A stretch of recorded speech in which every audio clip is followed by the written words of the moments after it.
write an introduction that would cover all of the dean's accolades and accomplishments, but I would be here for the next 2 hours, and I know we have a lot of other things planned, so I'm going to keep this very short.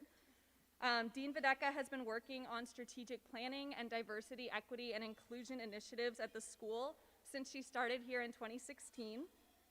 She serves on committees both within our school and within the broader university, bringing a social work perspective to everything from provost selection to research policy. And she has also gotten countless awards and fellowships for her academic pursuits. You can see a specific list of those on the website if you're interested. So please help me in welcoming Dean Videcka.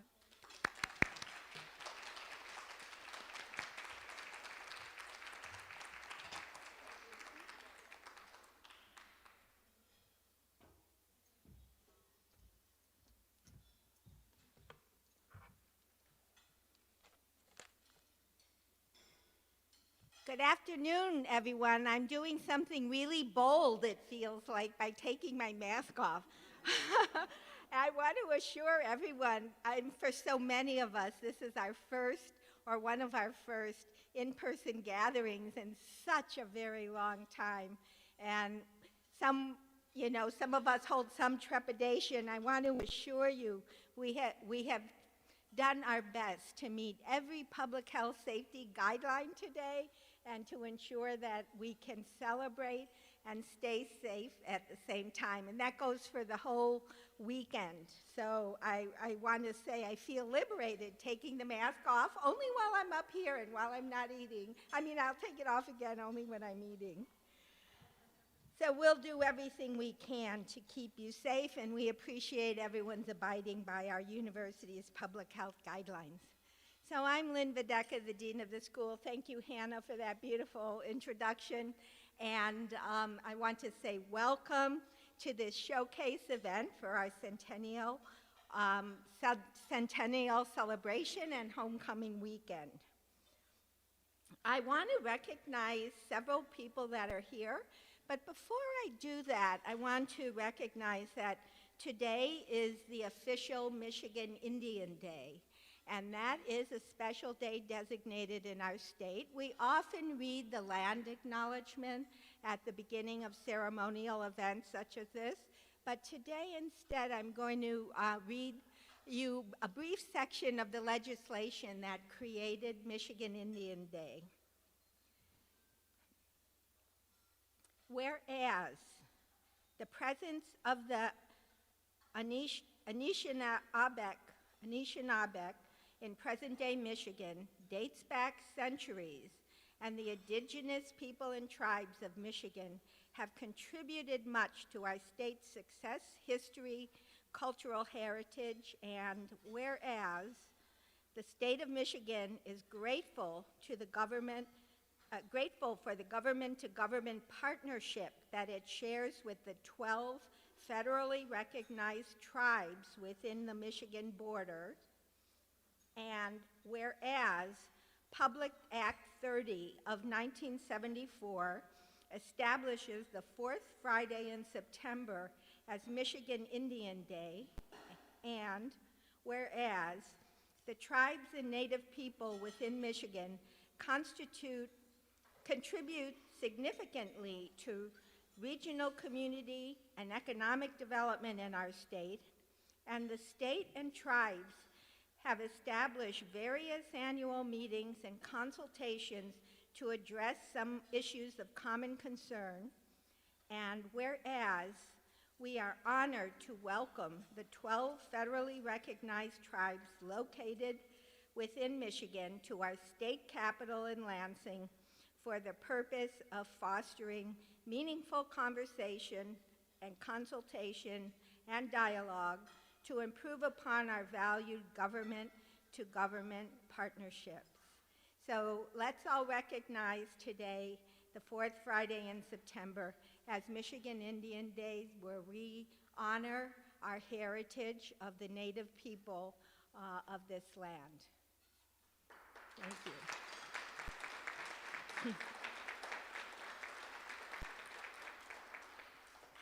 It takes a village, and it takes a village of people led by our fantastic development team to create a special event such as this. And I'm going to recognize some of the, a few of the groups of people who are, who've been important in planning the Centennial and also today, this weekend's events. So first of all, we have a few Dean's Advisory Board members. I know Alex Simpson is here. There you go, Alex. I don't know if Judy Woloch made it. She was iffy. She's not here today. So thanks to the Dean's Advisory Board. This is a board that advises the dean, helps with the school's development goals and strategic direction. So we very much appreciate the work of that leadership group. I want to recognize, I don't have the whole list of you, the Alumni Board of Governors, which is our Alumni Association leadership. Could the Board of Governors members who are here today please stand to be recognized?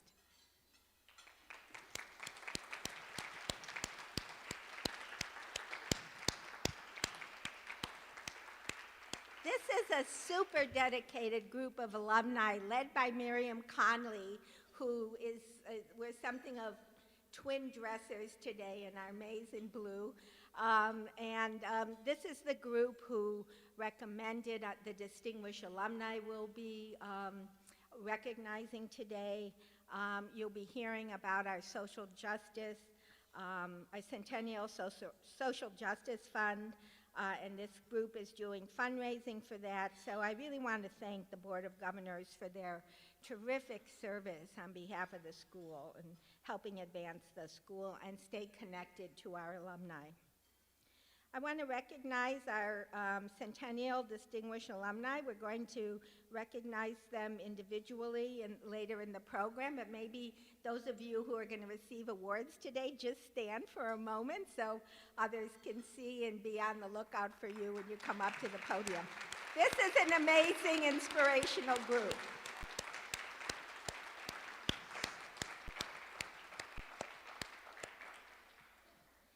And finally, I'm not sure if everyone was able to be here, but I have a number of graduates who are here for milestone reunions. We recognize those big year reunions, starting with 10-year reunion. Carrie Regans, are you here? There's Carrie. 20-year reunion. Yeah, let's give her a hand. 20-year reunion, Diego Bernal. Diego, are you here? Not sure he's here, but maybe he'll be coming. 25-year reunions, Gabrielle Osuli and Deborah Sackett.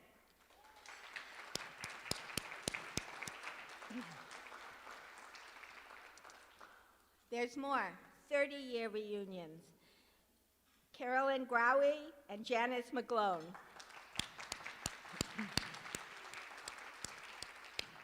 And a very special 40-year reunion, Larry Gant.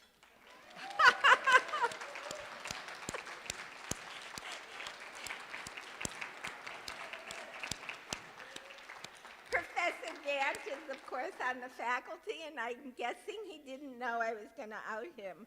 Well, but I'll say, Larry, you're in my territory. So if I were a University of Michigan graduate, I'd be right around that milestone reunion.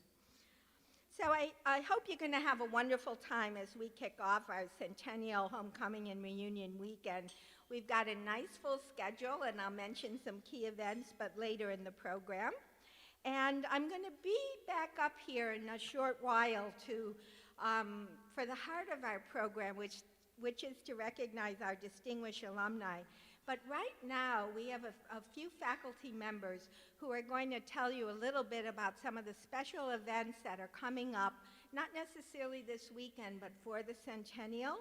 And I want to start with thanking and introducing Professor Emeritus John Trotman, who's been my co-chair in the Centennial Planning Committee. And I couldn't have done it without John.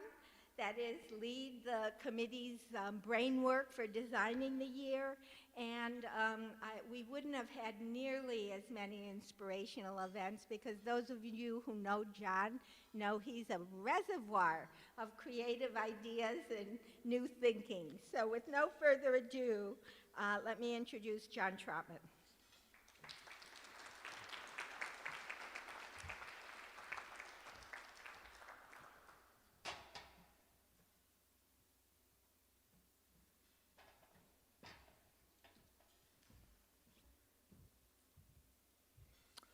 Well, welcome everybody.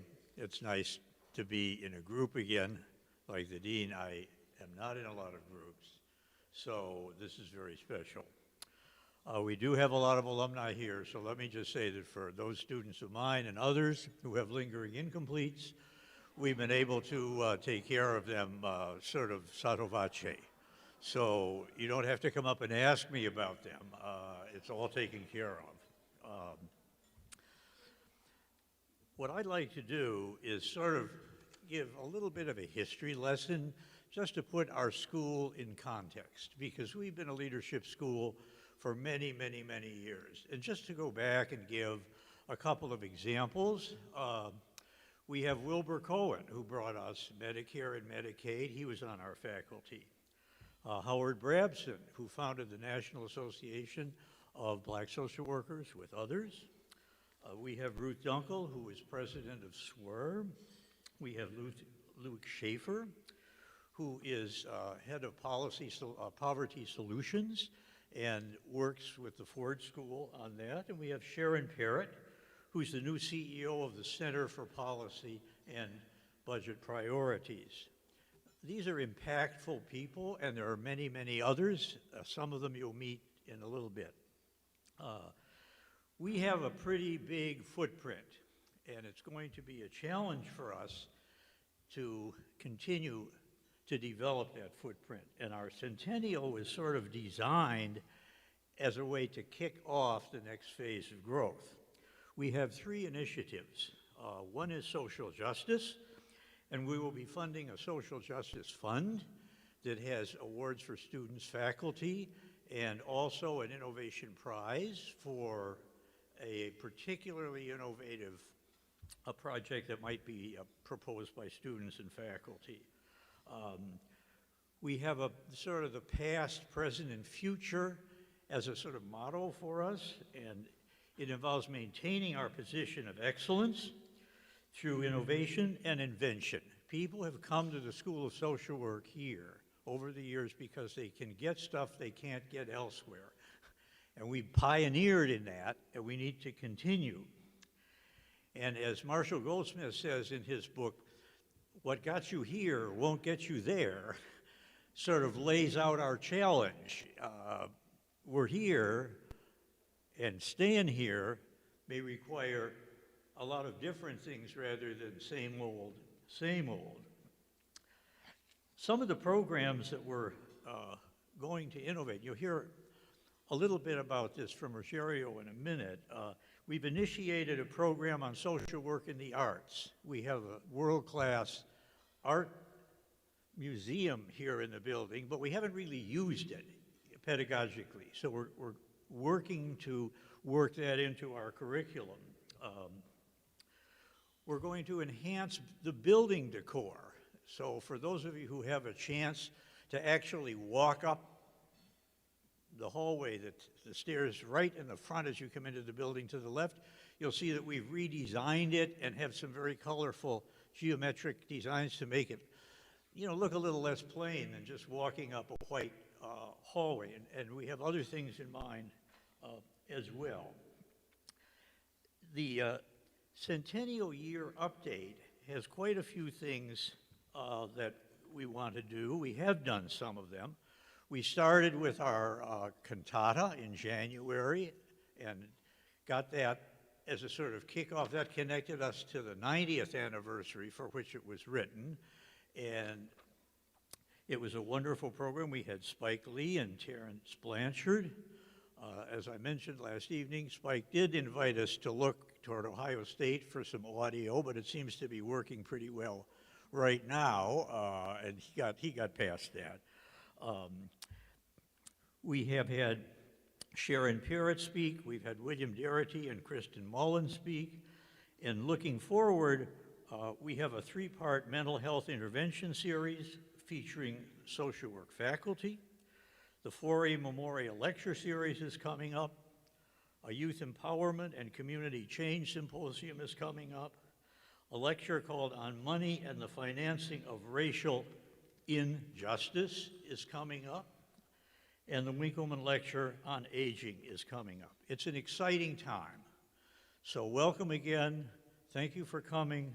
Do consider contributing to the new Social Justice Fund. I think it's going to be a great opportunity and will be a signature event.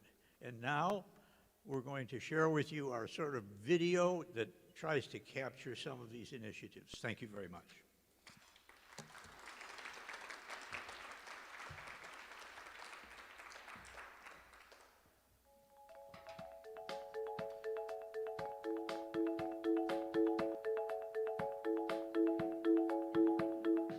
Today, as we mark our 100th anniversary, we find ourselves in the midst of a collective awakening that challenges the history of biased policies and systems that perpetuate racism and inequality in our nation, the world, and in our social work profession.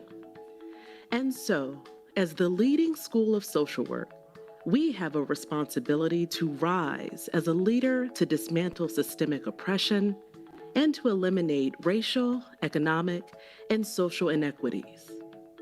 To help address some of the biggest problems impacting our nation today, we have established the Centennial Social Justice Impact Fund, and we invite you to join us.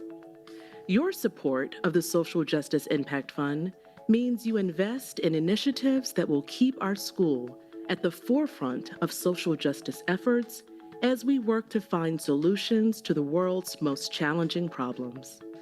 This endowed fund will provide long-lasting support for scholarships for students leading anti-racism and anti-oppression initiatives, faculty research focused on improving the lives of those affected by racism and structural injustices, community events to inspire others to become change agents, and a social innovation prize to fund the implementation of a bold idea that addresses social, racial, and systemic inequity. Michigan's social work is rising to the time, just as we have for 100 years, to address the most pressing social problems of our day. Stand with us. Make your gift to the Centennial Social Justice Impact Fund today.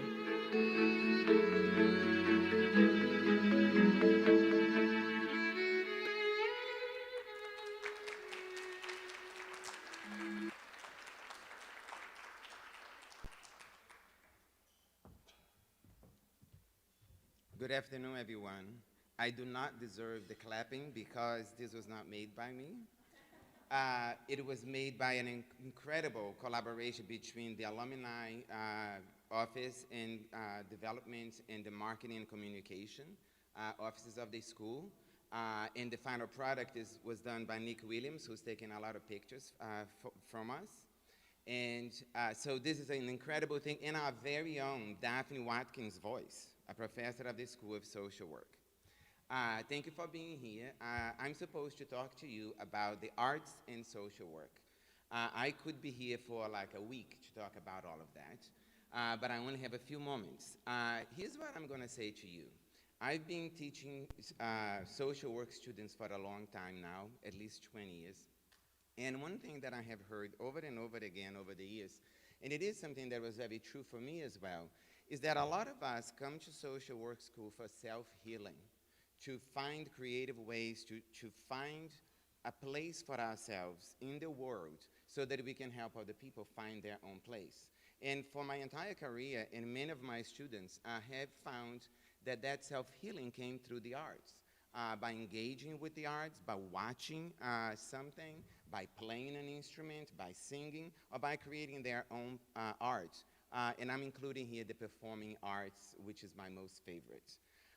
And so I think that when I speak about the arts, I'm speaking about one thing that many of our alumni would reflect back and say, you know what?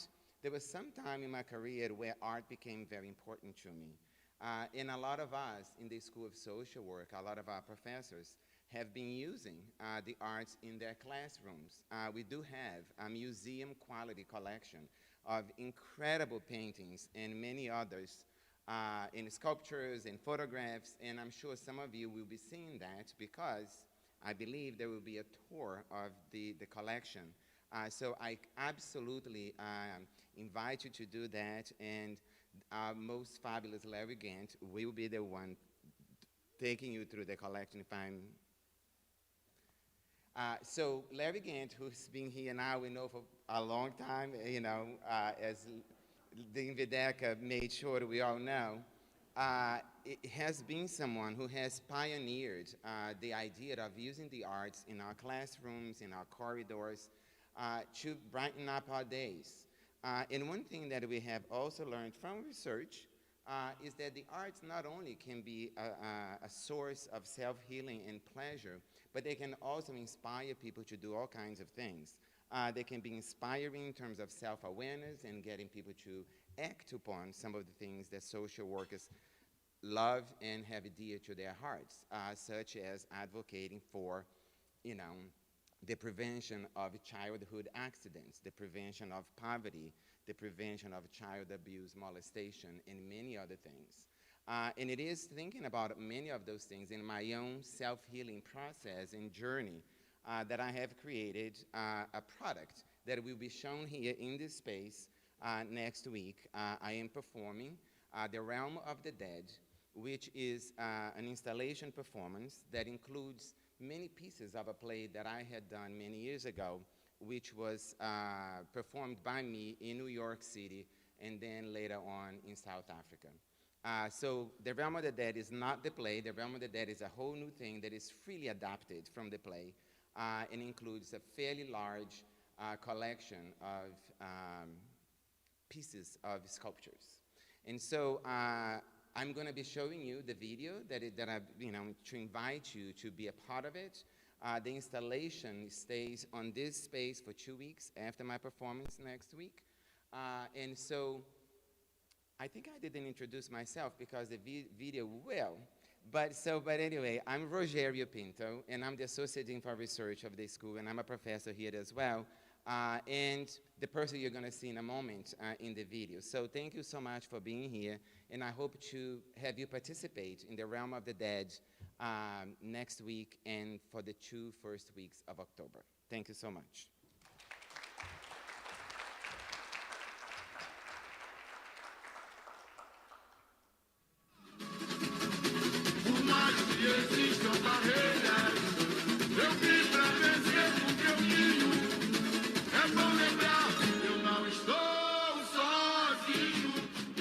I invite you to join me in the Realm of the Dead. The Realm of the Dead is an installation performance about how my family and I grieved the loss of my little sister, who died in a tragic accident when she was just 3 years old. The Realm of the Dead is freely adapted from my play entitled Marilia, after my deceased sister. The Realm of the Dead includes autobiographical material and connects with autoethnographic social work research and practice. I use dozens of suitcases and trunks to convey key elements of my life, poverty in Brazil, and my experiences as an immigrant in the United States. In the Realm of the Dead, I chronicle my immigration trajectory through the many sculptures I created in those suitcases. I explore in detail how the death of my little sister consumed my life. Am I a boy or a girl? Was I a replacement for my dead sister? It has taken me a long time to work out my own gender identity. I hope the Realm of the Dead will serve as a vehicle for reflection and self-healing, and I hope it will inspire you to advocate for social change to address the issues I deal with in my performance. Grief and loss, poverty, immigration, gender identity, sexual orientation, and much more. Please join me in the realm of the dead.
Let me take a moment to recognize our Cracker Jack IT team who made all of this possible. It's not easy to do technology in this room.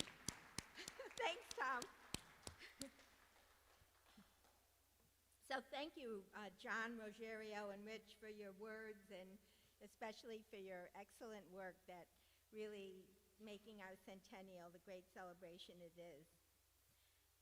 As we celebrate 100 years of Michigan social work, the Alumni Board of Governors was inspired and said, instead of our usual 3 distinguished alumni, let's recognize a larger group this year. And I'm going to tell you that originally the board wanted to recognize 100 alumni. And that proved a challenge, and then said, okay, we can recognize 10 alumni, 10 Centennial Distinguished Alumni, and that's who I'm about to introduce you to today. It's a very inspirational group. I want to take a moment to recognize our Board of Governors Alumni Association Distinguished Alumni Award Committee, and if any of these people are here, at least one is, please stand, and some of the others may be watching us. We're live streaming this event as it occurs. The members of the committee are Connie Ackert, Bill Cabin, Miriam Conley, well, Miriam was here, I don't know if she still is, Lauren Davis, Ray Engel, Amy Good, Thaddeus Jabzanka, Kelly Pearson, Ricardo Perez, Sade Richardson, Shannon Sekuski, Bruce Thayer, Joanne Wazak, and Matthew Wallach. Let's give that Centennial Selection Committee applause. The Centennial Distinguished Alumni Awardees, whom I'm about to introduce to you, exemplify the values of social work. They've maintained the highest standards in their chosen profession and specialty, and they represent outstanding achievement, excellence, and commitment to service.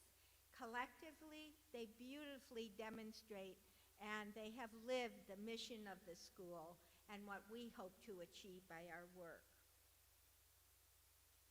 Our community views these incredible alumni as inspiration, and we're really thrilled to honor them during this milestone year for the school. I'm going to begin with 7 of the distinguished alumni are with us today in person, but I'm going to begin with the 3 who couldn't make it this particular day. First one is Diego Bernal, MSW 01. Diego is a representative in the Texas House of Representatives. He was born in South Texas and raised in San Antonio. There's some other San Antonians here today. He attended the University of Michigan, where he earned his undergraduate degree, MSW, and law degrees. And after graduating from Michigan, he returned to San Antonio, first as a staff attorney for the Mexican American Legal Defense and Education Fund. He was elected to the San Antonio City Council representing District 1 in 2011. Bernal was elected to the Texas House of Representatives in February 2015. He represents District 123 in Texas and currently serves as a member of the House Committee on Public Education and the House Committee on Urban Affairs. Diego, Texas needs you right now. Let's give him a hand.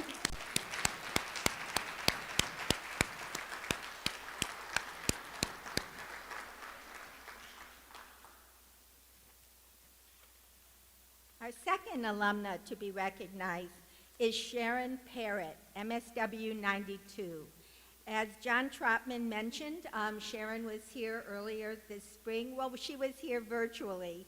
All of our spring events, winter and spring events, were all virtual, and Sharon gave a beautiful lecture. Sharon is president of the influential and progressive Center on Budget and Policy Priorities. She has nearly 3 decades of experience at the center and in government. Her expertise spans a broad range of issues, including policies to reduce poverty and to expand opportunity, the intersection of federal policy and low-income programs, and the use of data and analysis to inform policy debates. And that is what the Center for Budget and Policy Priorities is really known for.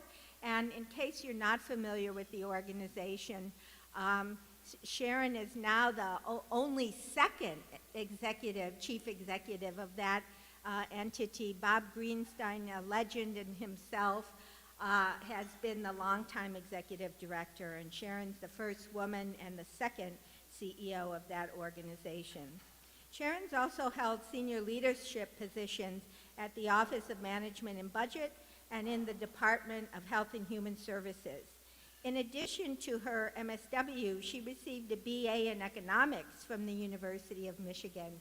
And when we notified Sharon that this speaks to her as a person, that she was selected for this award, she said to me, "I will only want to accept it if I can be sure that we are recognizing a diverse and representative group of our alumni." And as a white woman, she was speaking up to her privilege and wanting to make space and wanting to hold her alma mater accountable to the values we stand for. And students of today, our students often hold us accountable in terms of social justice, in terms of equity and inclusion, and that's a long, proud tradition at our school. So let's recognize Sharon Parrott, who lives those ideals.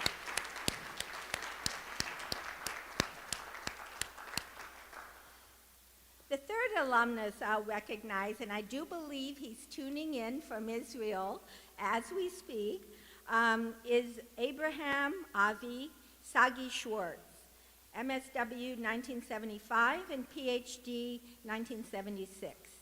Avi is a professor emeritus now at the University of Haifa in Israel.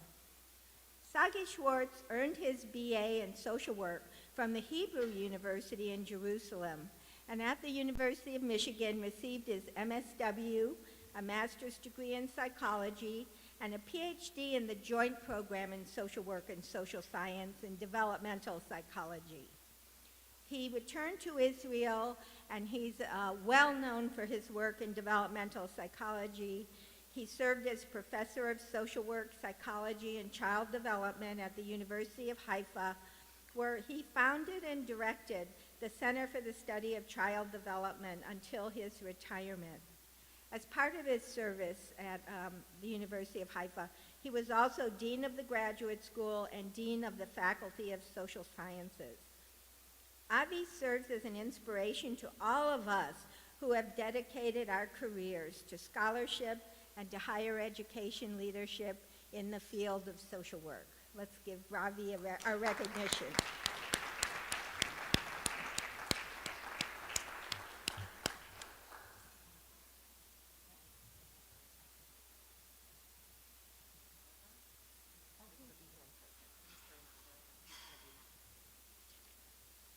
So should I do him now? Oh, all right, late breaking news.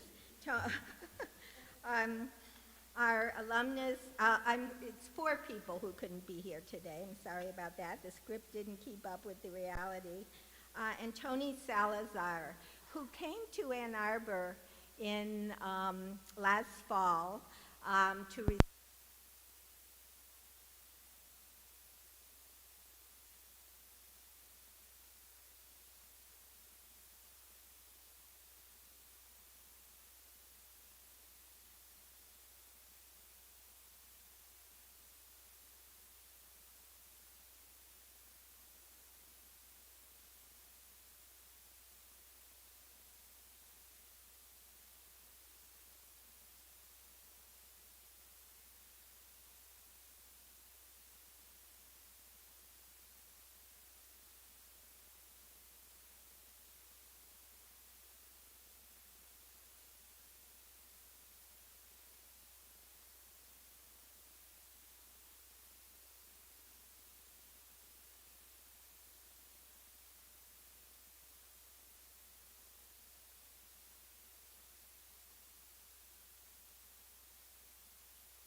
professors who coached, encouraged, protected, and guided us, especially when we would say we weren't going to class. They said, you are going to class, but you still have issues. So I'm so grateful to Madison Foster and Howard Crafton and Larry. Is there a way to do it without swapping the mic? No, we need the small one. That's what I'm saying. All of them stood with us. I don't know what happened to that. It's not in the back office. I also have to acknowledge, I was in the interpersonal classes track, and there were people in that track who also were there for me. Clarence Floyd and Sally Churchill. And then we learned about positive advocacy from Rosemary Sires and John Johnson. If you put all now that Want to take this moment to swap this out again? thank you. Lord, I was just kind of thinking, like, if that had hit my foot. It's very heavy. Anyway, the integration of all of that has made me the person that I am today, personally and professionally, to put all of that together. And so I am very grateful.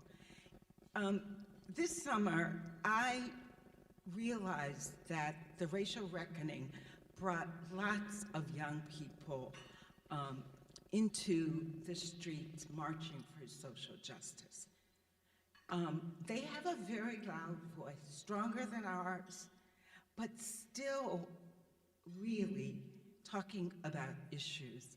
And I just want to say that I was listening to the Social Justice Fund and the combination of the arts and social work, and I just want to say the School of Social Work is still leading. So I encourage you, just continue that. Continue to do all you can to build leaders and to fight for what we all know is right for everyone. Thank you very much.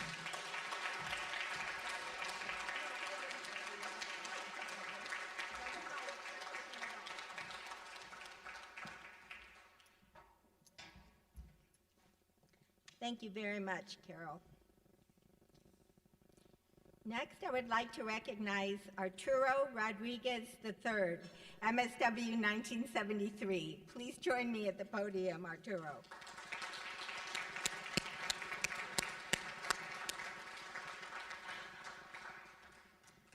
Arturo is the former president of the United Farm Workers of America. He succeeded Cesar Chavez several decades ago. Arturo spent 45 years with the UFW of America and the last 25 as its president. Continuing to build the union that Cesar Chavez began as a powerful voice for farm workers in the United States. Rodriguez's leadership increased the UFW's membership and pushed historic legislation on immigration reform and worker rights. Rodriguez led negotiations with the nation's major grower associations to fashion the agricultural provisions of the bipartisan comprehensive immigration reform bill that passed the United States Senate in 2013. His efforts led to the adoption of protections for farm workers from excessive heat and overtime pay.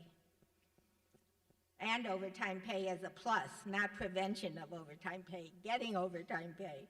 Today, Rodriguez continues to support the work of the UFW as President Emeritus and to lead the national effort to provide immigration opportunities for farm workers. Arturo Rodriguez inspires our school's mission to change society and is a proud inspiration to our community change track, which is a very valued and highly sought after educational pathway within our school. Thank you for serving as our inspiration, Arturo. Thank you very much. Thank you very much. Thank you for those kind Thank you very much, Dean Videka, for those very kind words, and really want to recognize all the other honorees as well.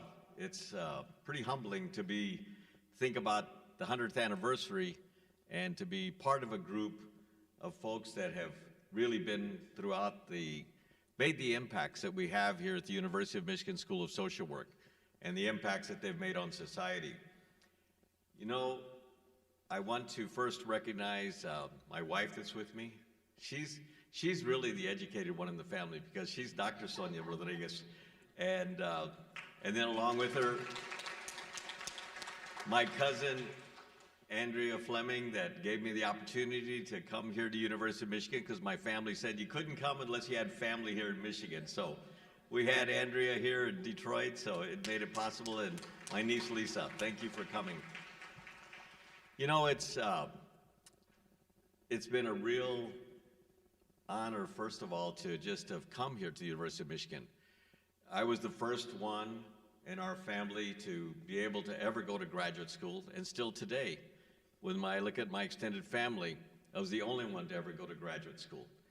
But when the University of Michigan the School of Social Work decided to recruit Hispanics back in 1971 to bring them here to campus, that meant a lot to us in San Antonio, because we never had that opportunity. We never thought about leaving San Antonio. And to come to a prestigious school like this, we didn't know what it was about. Hell, I didn't even know what snow was, or ice, or anything like that. But we knew U of M stood for something. And so we got the opportunity to come here, and we came together with lots of other Hispanic students from throughout the country and students from all walks of life.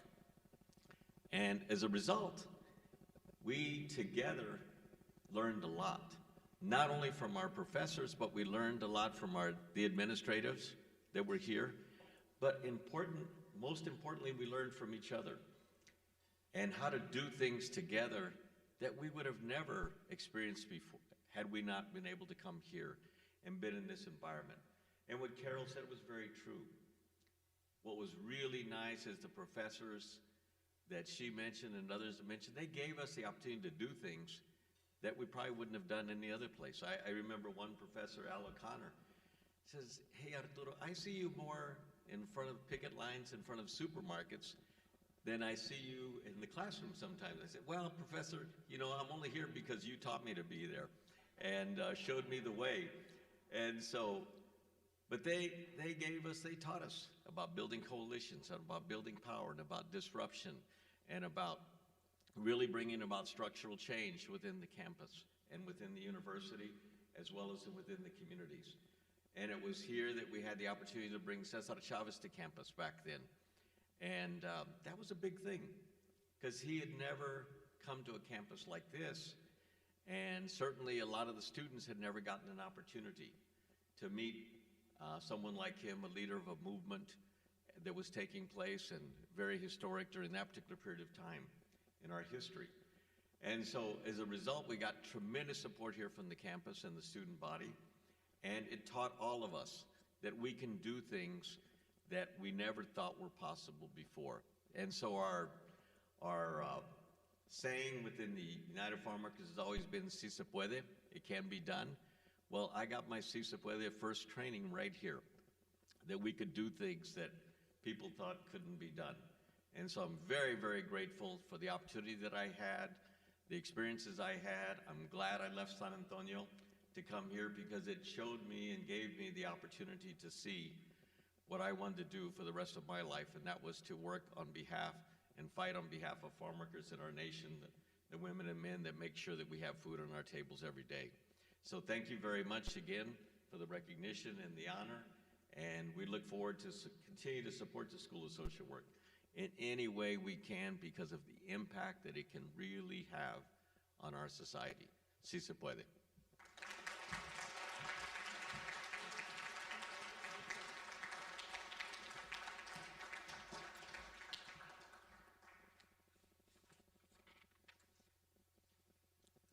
Next, I'd like to recognize Stephanie Chang, MSW 1914. 2014. I'm dating myself here, 2014. Stephanie. Let's give her 2014 and let's give her a round of applause. Stephanie is our senator in the Michigan State Senate.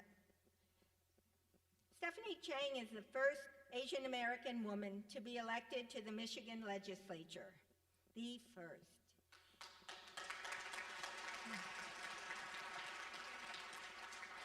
Stephanie worked as a community organizer in Detroit for nearly a decade before serving 2 terms in the Michigan House of Representatives.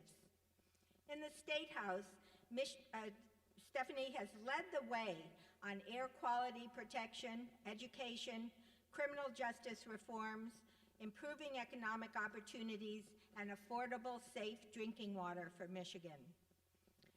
She passed bipartisan legislation on a range of issues, including female genital mutilation, nitrous oxide whippets, and reentry services for wrongly convicted individuals who were exonerated.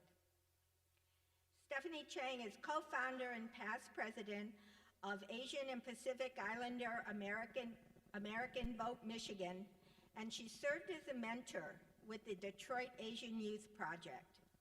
She is a founder and board member of Rising Voices of the Asian American Families and serves on the board of Southwest Detroit Community Justice Center. In addition to all these accomplishments, Stephanie served as a personal inspiration to our faculty here at the school.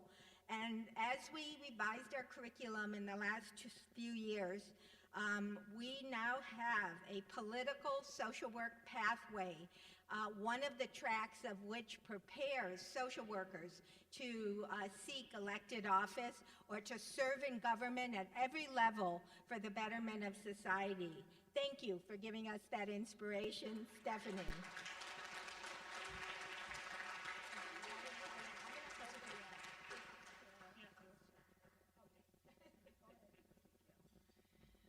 Well, thank you so much, Dean Videka. It's really an honor to be here.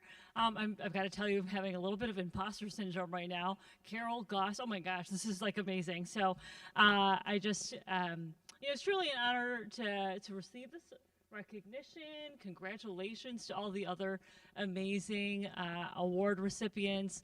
Want to give a shout out to Jackie from my team, who is also a U of M social work alum and actually worked for the School of Social Work while she was a student here.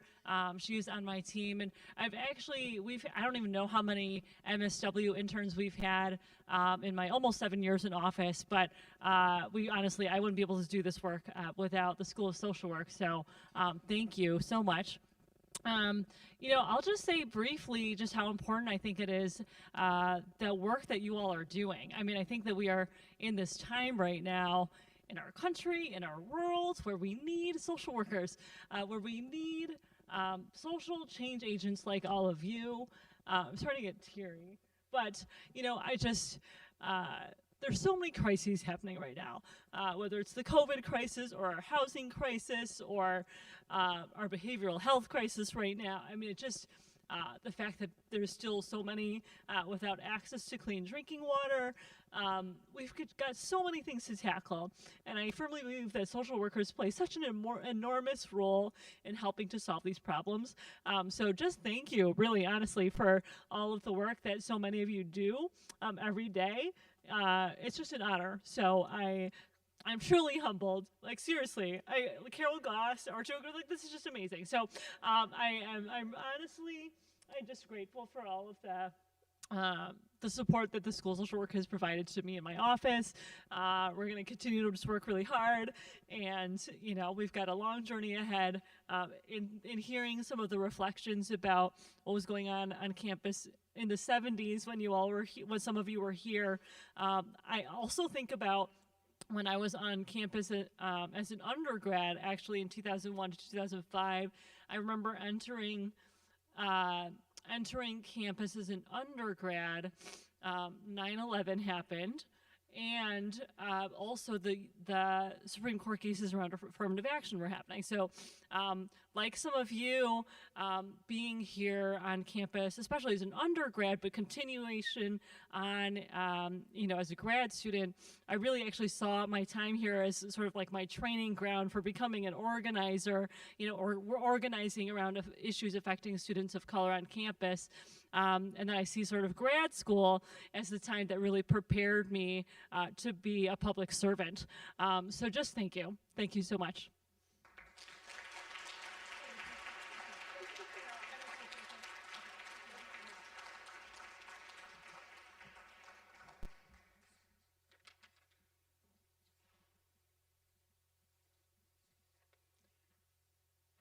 Okay.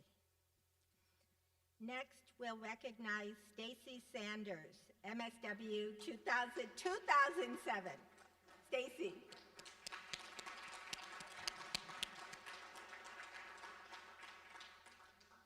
Stacy Sanders is the staff director of the U.S. Senate Special Committee on Aging. As staff director for this committee, which is chaired by U.S. Senator Bob Casey, Sanders oversees the committee's team and advances a broad-based policy agenda to enhance health and economic security for older Americans and people with disabilities. Before joining the committee, Sanders was the federal policy director for the Medicare Rights Center, a nonprofit organization dedicated to advancing access to affordable health care.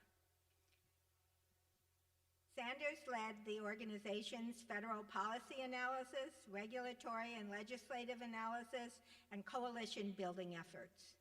Prior to that, Sanders oversaw a national advocacy campaign to build economic security for older adults at Wider Opportunities for Women, where she participated in federal initiatives to protect Social Security and strengthen the Older Americans Act.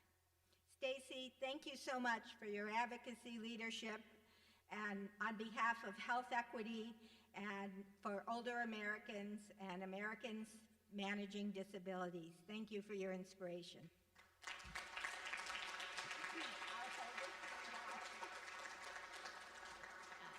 Hi, everyone. Thank you. I, too, am incredibly humbled to be a part of this group of honorees, and I'm very, very grateful to be here today and grateful to the University of Michigan. I want to thank Professors Letha Chadia and Barrett Ingersoll Dayton, who nominated me for this prestigious award, and who always believed in me and very much believed in the social workers who serve older adults and in the gerontology track here at the School of Social Work. I'm grateful to the University of Michigan for placing me where I am today professionally. I work in Washington, D.C. in the U.S. Senate, and it is an incredibly exciting time to be working in the Congress. We're on the precipice of passing some of the most landmark legislation for vulnerable and underserved communities that we've seen in decades. And I get to be at the heart of that because of the things that I learned at the School of Social Work. The coalition building skills, the consensus building skills, the people and relationship building skills. I learned all of them here, and I found my love of advocacy at the School of Social Work. So I'm humbled and privileged every day to be a voice for older adults in Washington, for people with disabilities, and for the people who care for them. And my major project right now, and the one that I'm working on behalf of the Senator, is to advance a major investment in home and community-based services. And that's an investment that really is for the people who are treated like they're invisible in our society and pushed to the margins. The people who perished from COVID-19 in nursing homes, the people with disabilities who aren't given opportunities to work or to have economic security, and the care workers who help them thrive and earn poverty wages. And so I am just very grateful to do that work on behalf of those populations, and grateful that I have the skill set to hopefully be successful in this endeavor. So thank you, and again, I'm just in awe of the other honorees and the people here today, and I really appreciate the opportunity.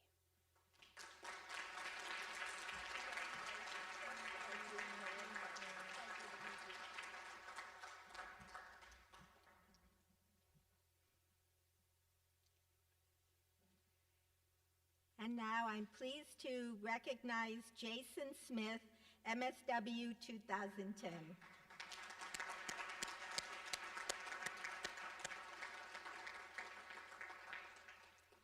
Jason is the Executive Director of the Michigan Center for Youth Justice. Jason Smith began his career in the field of juvenile justice as an intern with the Ingham County Circuit Court's Family Division. After graduating from Michigan State University, Jason worked as a direct care provider at a transitional home for adjudicated girls, and then as a case manager within Wayne County's juvenile justice system. While working on his MSW degree, Jason Smith interned at the Washtenaw County Michigan Prisoner Reentry Initiative and the MCYJ. You're going to have to tell us that acronym also. Before joining MCYJ, oh, that's the Michigan Center for Youth Justice. All right, hello. Before joining the center in 2014, Jason Smith co-managed a youth diversion program in Skokie, Illinois. He was also a 2011 Youth Justice Leadership Institute Fellow with the National Juvenile Justice Network. Jason, your work inspires justice and equity on behalf of the youth in Michigan and beyond. Congratulations.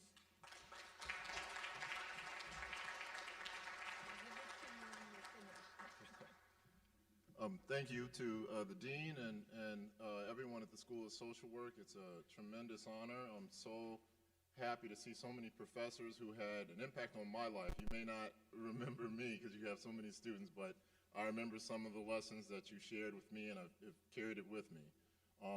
MCYJ is the Michigan Center for Youth Justice. When I interned there during my field placement, it had a totally different name, so don't even worry about it. But as I said during my remarks earlier this morning, you know, that's to any students here, that's an example of the impact that the school can have. I did my field placement at the Michigan Center, and now I'm the executive director 7 years later. So I really feel like we're at a time where justice reform is a big conversation in this state, also around the country, particularly how we treat young people who come in contact with the justice system. I really feel like the skills that I gained from the School of Social Work, learning how to collaborate with others, strongly share, put your voice forward, share your message, is really helping to guide the work that I do now. And like I said, we're at a transformative place. I feel like I'm privileged to be in a position to help contribute to that transformation, and we're going to go for it all. We're going to make sure that we move away from the tough on crime era. We treat young people with dignity and respect, understand that kids who get into trouble are still kids, and that the system can be anti-racist, that we can be intentional in making sure that the justice system, when young people are involved, are not vehicles to more harm or vehicles to the adult system, that's your opportunity to making a difference in folks' lives. And I'm committed to doing that, and I thank you all for supporting me in that. Thank you.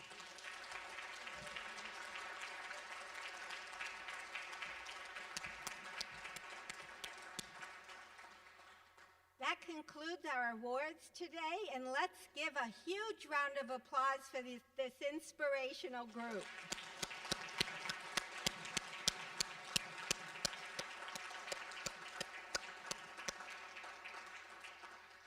And next, I'm delighted to introduce Hannah Lefton and Christian Conyers, our students, who will speak on behalf of students.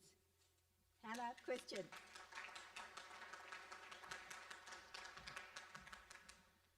Surprises me again.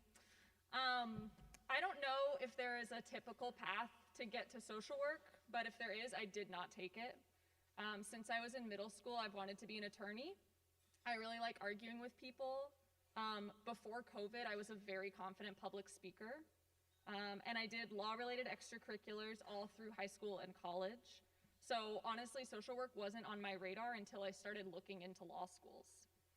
I knew that good intentions were not enough to help people in a historied and problematic system, so I needed more than just a law degree to contribute to that field in the ways that I want to.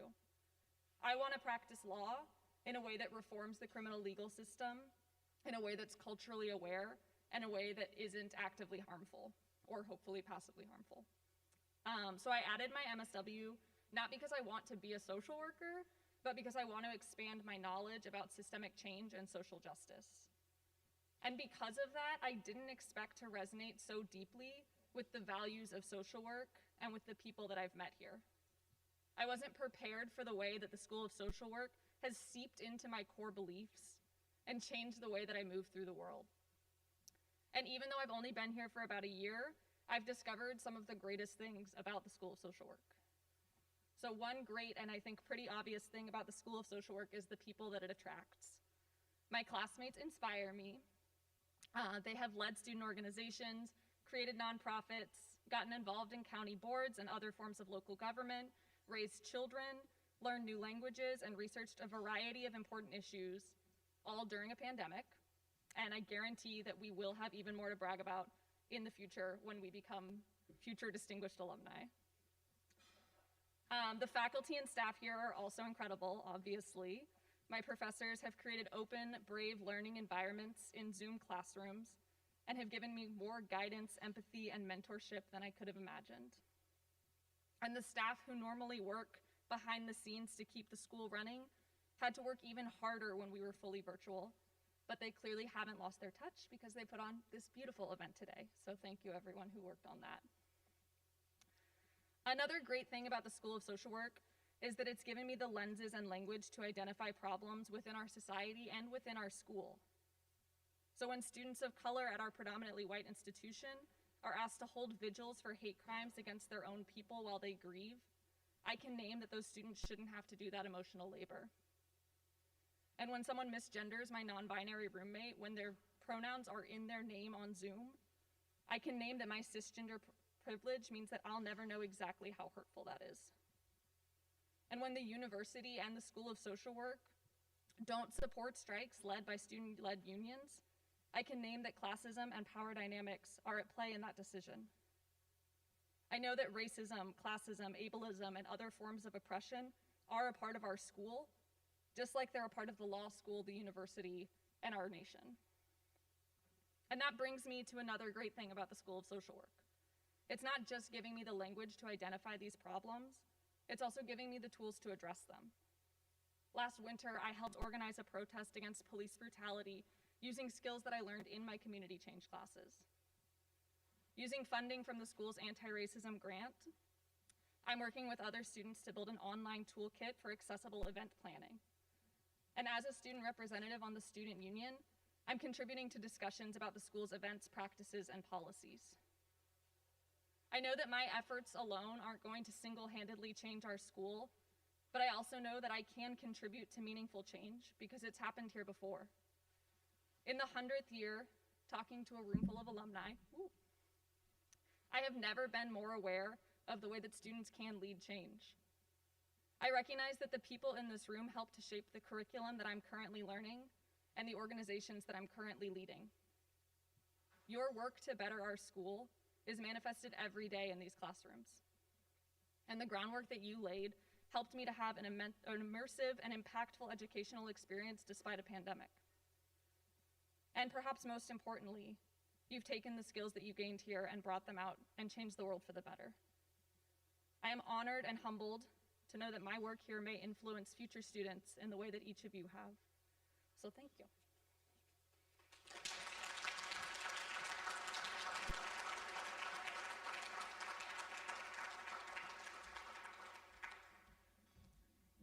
Good afternoon to all of you. My name is Christian Conyers, and I am a December 2021 Master of Social Work candidate here at the University of Michigan. I would like to sincerely thank the School of Social Work for the opportunity to briefly talk about my journey that led me here. On June 25th, 2014, I was catapulted into social work. Prior to that day, I didn't know I would pursue a career in this field. And while there weren't any social workers in my immediate family, I was afforded the opportunity to be in the presence of someone who imbued the traits and characteristics of a social worker, my grandmother. My grandmother, the prolific writer, selfless servant, and resilient leader. My grandmother, who I affectionately call Gran, advocated and worked tirelessly to provide resources for marginalized communities, remove barriers for small businesses, and support those who needed her, especially family. So for many, it would come as no surprise that at age 61, she gave up her dreams of early retirement and traveling to raise her infant granddaughter, me. Being raised by Gran in Flint, Michigan, exposed me to the importance of serving one's community, furthering education, and dismantling systems of oppression.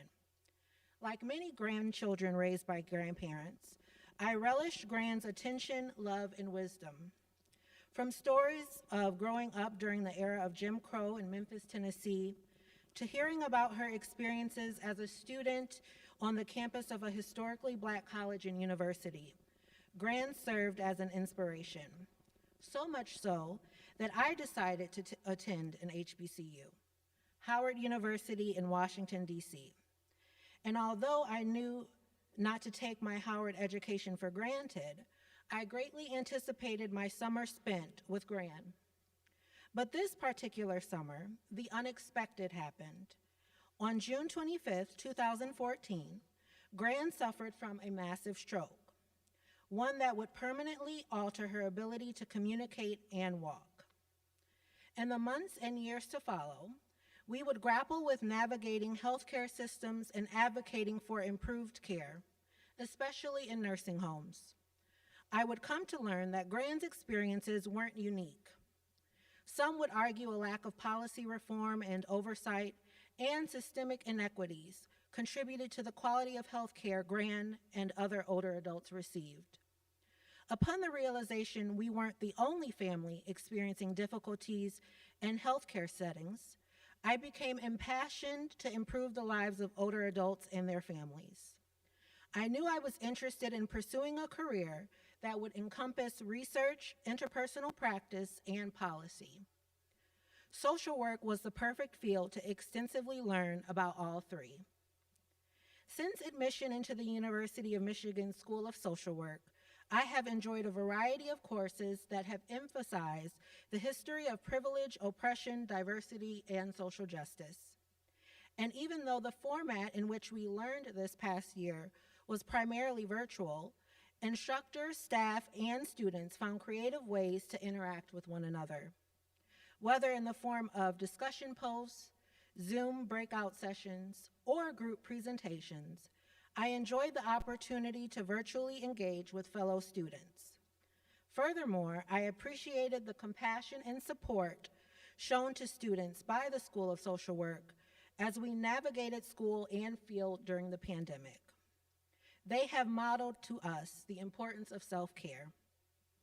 Additionally, not only am I grateful for the school's commitment to financially assisting students with scholarships due to the generosity of our donors, but also the staff that work diligently to make this school an inclusive space for all. Lastly, I have much admiration for the faculty who aim to propel the next generation of scholars, practitioners, and advocates. Their guidance often extends beyond the classroom with opportunities for independent studies, mentorship, and advice. My experiences here have been life-changing. And although I didn't always know I would pursue a career in social work, with the support of the University of Michigan School of Social Work, the generosity of our donors, and my grandmother who inspires me daily, I can now proudly say that I am certain. Thank you.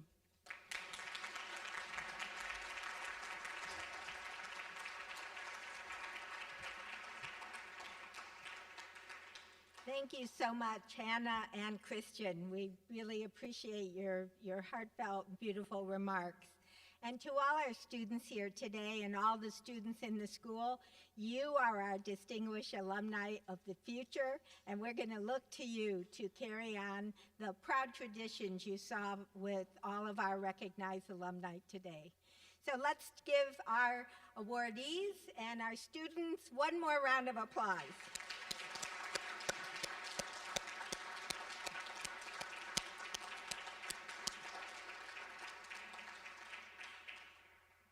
I want to just give you a little preview for what events are to come this afternoon, and hope you will join the ones that interest you.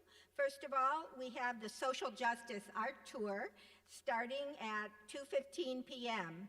Are we meeting up in McGregor Commons, Larry? Okay. Okay. So we'll get back to you about where that will gather. We also have at 2:15, so you can choose the things you're most interested in, and this won't be the last time you can, partake in several of these different events.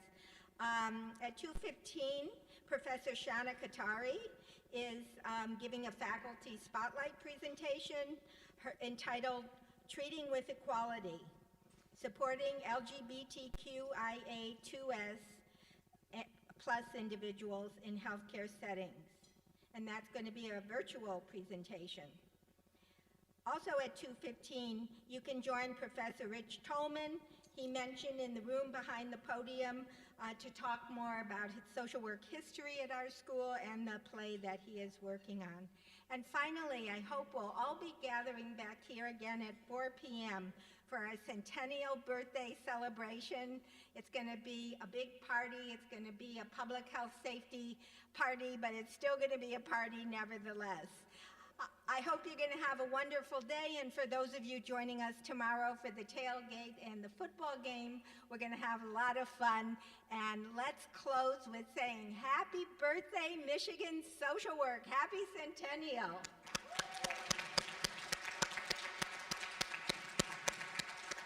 And last but not least, I want to end with a thanks for all the people who made this beautiful event possible. I want to thank, of course, our development and alumni relations team, and particularly Emma Krasaniak, who organized this particular event, and Hala Jomajuni, who organized the whole centennial. I want to thank our IT staff, our marketing and communication staff, and so any staff member who's here who participated in helping make this event possible, please rise and be recognized. Come on, Hala. Thank you, Claire. There's Claire.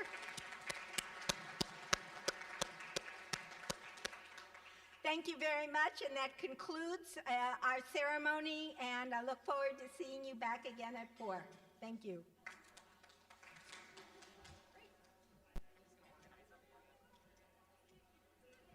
All right.